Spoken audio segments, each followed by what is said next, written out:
नमस्कार. सह्याद्री रक्षक चॅनलमध्ये मी प्रथम सर्व शेतकऱ्यांचं स्वागत करतो.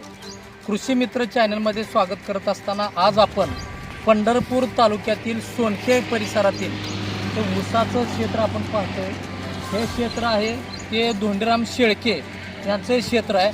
आज 2 एकर यांनी स्वतःचा ऊस रोटरलेला आहे आणि आज पाणी नसल्यामुळं म्हणजे जसं म्हणतात ना, तलाव आमच्या ऊसाला आणि कोरड पडले, आमच्या घशाला पडले, पिकाला सुद्धा कोरड पडलेली आहे. आणि आज अक्षरशः जनावराला पाणी नाही, तलावामधल्या माशाची तडफड आहे. ही अवस्था का झाली ते आपण त्यांच्याच तोंडून थोडक्यात ऐक.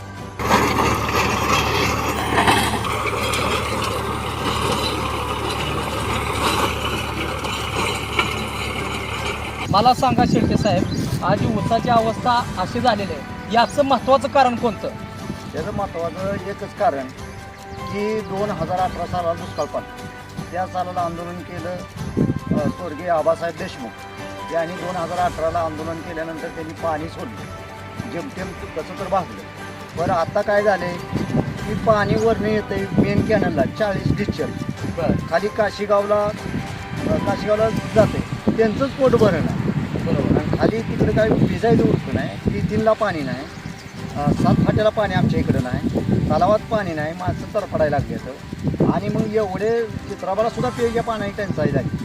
मग या ऊसाचं कुठं काय घेऊन बसायचं? ऊस जायला तुम्ही 2 एकर एवढा ऊस रोटरला, हे रोटरण्याचं कारण काय? मी रोटरण्याचं कारण एकच की तळ्यात पाणी सोडलं नाही पहिल्यांदा फुल रिहेनं. बरं. तळं भरून घेत नाही काय हे जे म्हणजे गेल्या वेळेला तलाव तुमचा भरून घेतला नाही गेल्या बाजू, त्यामुळे ही अवस्था तुमच्यावरती आली. आता उद्याचा दिवस हा, आता खासदारकीचं वातावरण चालू आहे, मग तुमच्या डोक्यात काय आहे? हा तलाव भरला जात नाही, पाणी तलावात येत नाही, मतदान मागण्यासाठी तर ही लोक तुमच्यापर्यंत पोहोचतायत. तुम्ही काय याच्यावरती म्हणजे काय उपाययोजना करणार आहे? आम्ही प्रत्येक येईल त्या नेत्याला गावात आल्याला सांगतो, बाबा आधी तलाव आमचा 4-5 दिवस तरी पाणी फुल डिस्चरनं सोडा. बरं. आणि तलाव तोडून भरल्यानंतर मग असं वाचलेलं लोकांच्या इथल्या 1-2 गावच्या लोकांची पाण्याची ताण भागते. बरोबर. आणि मला ऊस रोटरला परत चित्रावर सोडून द्यायची पाळी येऊन. त्यासाठी आम्ही तळ्यात पाणी सोडा म्हणतो गाववाली प्रत्येक जण. मग मतं देतो, तुम्ही कुणी बी सोडा, तुम्ही सोडून ते सहकार्य करू. पण एक ही नुसतं सोडतो म्हणते, आलो म्हणते आणि वर सांगतो आणि परत बघतो, म्हणजे अजून कोणी काय पाण्याचाही विचार केला. आताच आपण पाहिलं धोंडीराम शेळके या शेतकऱ्यासारखी अनेक शेतकऱ्यांची हिसंगी, सोनके, बंडिशेगाव, बाळवणी, भवाळी, उंबरगाव, पळशी, सुपली, लोणारवाडी अशा भागामध्ये या तलावातून सुद्धा पाणी पुरवठा होतो.